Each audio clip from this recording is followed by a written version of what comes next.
Para personas inquietas, Capital Radio. El remate, con Miguel Ángel González Suárez.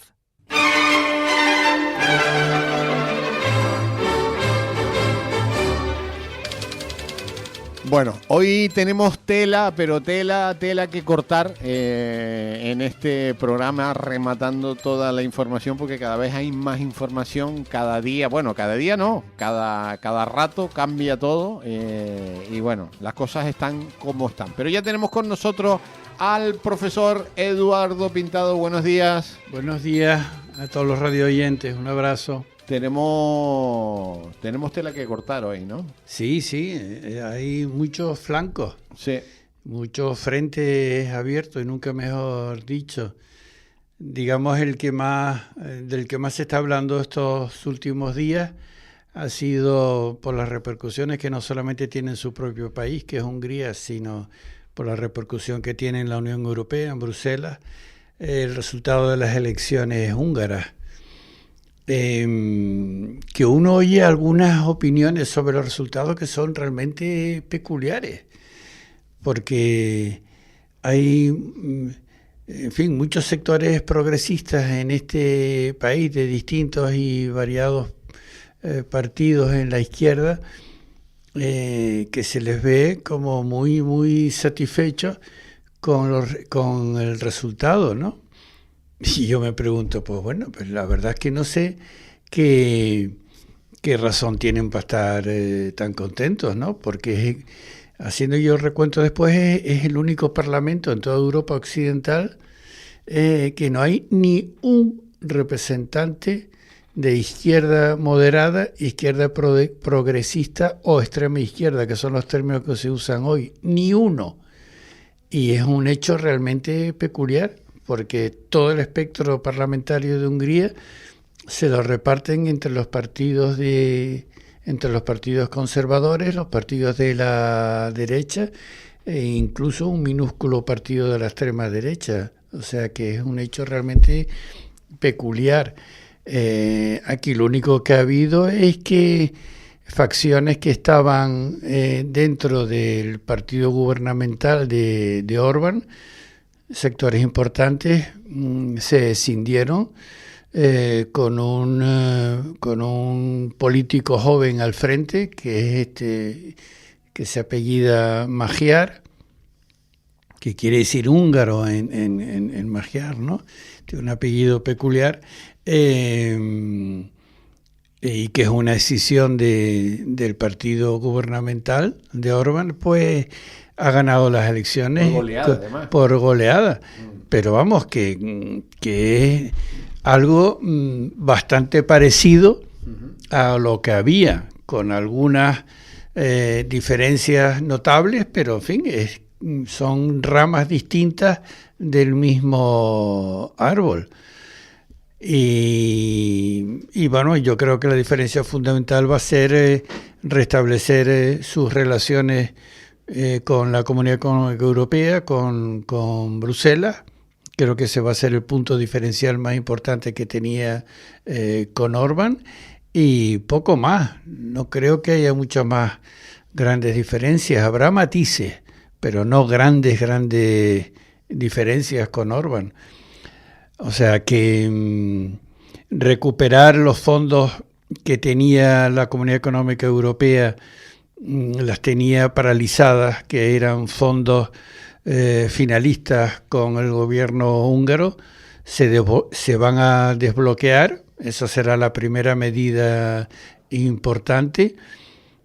Y en el resto, sobre todo en el ámbito de lo social, no creo que haya mucha diferencia. O sea, este nuevo primer ministro es un hombre claramente conservador.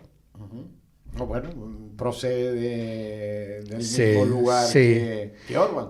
Es como si en la península, si hiciéramos un juego, una especie de utopía, hubiese una escisión importante en Vox, y por ejemplo ex ilustres de Vox como Espinosa de los Monteros en un proceso electoral le ganara al señor Abascal.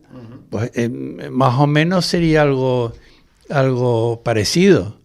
No igual, pero parecido, ¿no? Es una hipótesis, pero bueno, así es. Bueno, Orbán, 16 años gobernando, muchos. Sí, además yo creo que, aparte de diferencias fundamentales que tenía sobre todo con Ursula von der Leyen y el Grupo Popular, Europeo, yo creo que el hecho fundamental, que, en fin, por ser un hecho tan normal se le escapa a muchos críticos, es que llevaba 16 años. Y ese hecho per se es un desgaste colosal, formidable, es grande. Entonces, llevar 10 años en Europa Occidental, un presidente de un país es raro, no es común. Y ese desgaste yo creo que ha sido uno de los principales lastres y uno de los principales motivos de su caída. Y caída que no es tal como tal, porque muchas veces viendo las cabeceras de estos días en la prensa como si desapareciera, ¿no? Sigue siendo el segundo partido más votado en Hungría y tiene un grupo parlamentario que se acerca casi a los 60 diputados, o sea que está ahí. Supongo que habrá un proceso interno de recambio dentro de Fidesz, del partido de Orbán. Buscarán algún parlamentario mucho más joven y habrá un cambio dentro de la cabeza del partido. Y después un tema muy importante que pasa desapercibido es que todo el mundo piensa que el nuevo partido del primer ministro es un cuerpo unitario, es un único partido, y no es tal, es la suma de distintos pequeños partidos, de distintas facciones y con ideologías muy opuestas. O sea, es la suma, es un conglomerado de varios distintos y diferentes partidos, que vamos a ver cómo dentro ahora ya del poder esas distintas familias se conforman y ven en lo que a cada uno le corresponde. Yo no digo que vaya a ser difícil, pero hay que seguir en los próximos meses cómo van conviviendo y cómo va la cohesión interna de ese grupo de partidos, porque ahí hay socialdemócratas, hay verdes, hay conservadores, hay ultraconservadores, o sea, es una suma bastante heterogénea, o sea, y hay que ver en los próximos meses la convivencia y cómo se conforma el gobierno y qué facciones se quedan con los distintos ministerios y cómo va a ser esa cohesión en los próximos meses. También habrá que ver si va a tener un cambio o un rumbo muy diferente en relación a su frontera oriental, o sea, con Ucrania y con Bielorrusia, y cómo su convivencia con Ucrania va a seguir igual que estaba con Orbán, si va a haber cambios profundos. Mucha gente piensa que va a haber un giro de 180 grados, yo no lo creo. Creo que va a haber un giro de matices, pero no muy profundos en cuanto a su vecindad con los países colindantes con él, ¿no? Con Bielorrusia y con Ucrania. Después está el tema de Putin. Bueno, Orbán fue un personaje muy peculiar, porque muchas veces uno hace una relación de algunos temas y dice y se llegan a conclusiones erróneas, ¿no? O sea, era un hombre que tenía una relación correcta con Putin, pero a su vez tenía una relación correcta con Trump. O sea, que era un personaje muy peculiar. No se han dado casos de esa bipolaridad de Trump al mismo tiempo con Putin en personajes o en políticos de primer nivel en Europa occidental, ¿no? No nos olvidemos que incluso una serie de días antes, creo recordar que una serie de días antes, en pleno proceso electoral, J.D. Vance, el vicepresidente de Estados Unidos, participó activamente en la campaña electoral en un meeting, ¿no? Sí. Pero al mismo tiempo se le acusa de ser un hombre cercano a Putin, ¿no? Sí, curioso. Entonces es un tema, era un personaje muy, muy peculiar, ¿no? Uh-huh. ¿Por qué cae? Además por goleada. ¿Qué pasó? Bueno, yo creo que se le debe dar más importancia a lo que te acabo de comentar del desgaste en el poder. 16 años son muchos. Sí. No existen antecedentes de este tipo en Europa occidental. Hubo mandatarios que tuvieron periodos largos, pero nunca llegaron a esos años, seguidos me refiero. Por ejemplo, en España tuvimos los años de Felipe González, pero que nunca llegaron a 16, a ser tan prolongados. En los años 50, los demócratas cristianos alemanes, con Adenauer al frente, también estuvieron muchos años. El general de Gaulle en Francia, pero nunca llegaron a la cifra de 16 años en el poder. Y eso supone un desgaste tremendo. Aparte de que, particularmente en la prensa húngara, se le ha acusado mucho de tener sectores, si no corruptos, irregulares, de conductas muy irregulares, ¿no? Eso va casi siempre va junto a largas estancias en el poder de cualquier partido político. Yo achaco a eso la principal razón de su decadencia, de su pérdida. Y después, en segundo grado, su enfrentamiento formidable, ¿no? Con Europa occidental y con la Unión Europea, sobre todo porque, claro, al ser país miembro tenía derecho a veto, ¿no? Y ahí hubo enfrentamientos importantes relacionados con el tema de Rusia, ¿no? Ahí hubo enfrentamientos importantes. Pero claro, hay que conocer bien la historia de Hungría.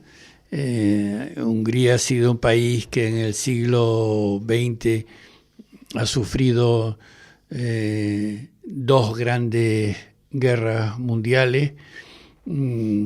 A la conclusión de las dos grandes guerras ha perdido una parte importantísima, un porcentaje importantísimo de su territorio, que fue anexionado por la antigua Unión Soviética, ahora Ucrania, ¿no? Después, entre el periodo de las dos guerras, la caída del Imperio Austrohúngaro también fue un golpe durísimo para Hungría. O sea, que ha sido un país que ha sufrido mucho en este último siglo, ¿no? Y también se ve en lo que te dije al principio, que es un hecho peculiar, repito, ¿no? Es el único parlamento europeo donde, y hay que preguntarse el por qué, ¿no? Donde no hay la más mínima representación, ni un diputado de sectores progresistas moderados, progresistas, socialistas, socialdemócratas, el antiguo Partido Comunista Húngaro, de la extrema izquierda. No hay ni uno, nadie, cero. Eso no existe en Francia, en Italia, en España. ¿A qué piensas que es debido?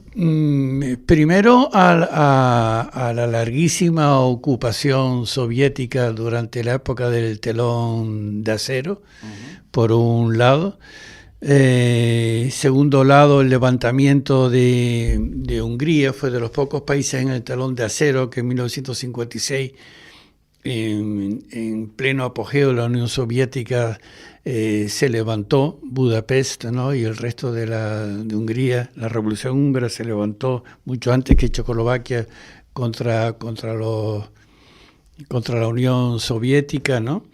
Y después eso siempre ha quedado ahí, eso siempre está en el pensamiento y en el ser húngaro, ¿no? En el ser húngaro.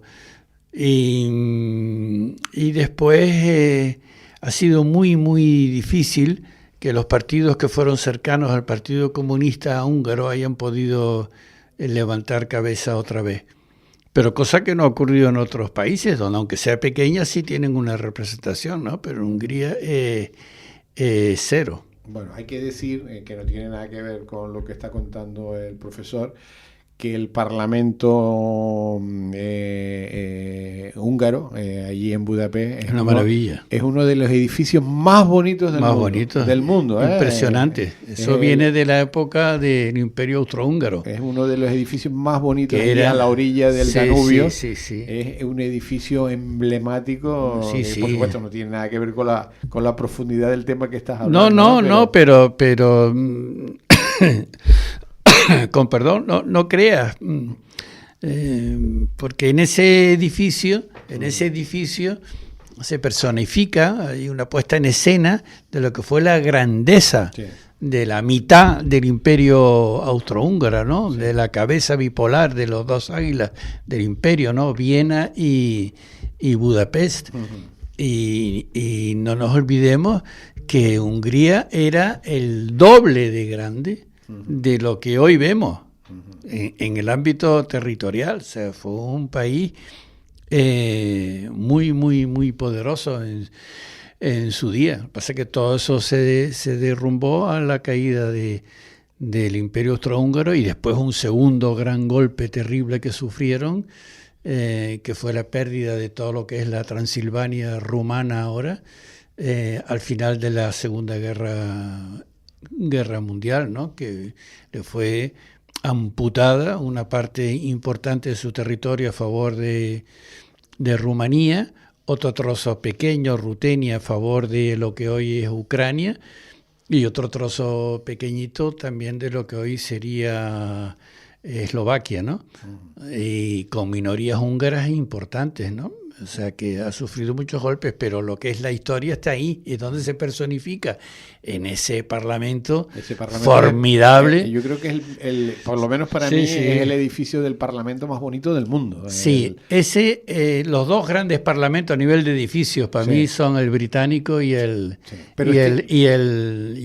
Y el húngaro. Pero yo iría todavía más, el británico también es espectacular, pero a mí me llama mucho más. Los dos a orillas del río. Los dos a orillas del río. Lo que pasa es que en esta ciudad, Budapest, que para mí es otra de las grandes ciudades espectaculares de Europa.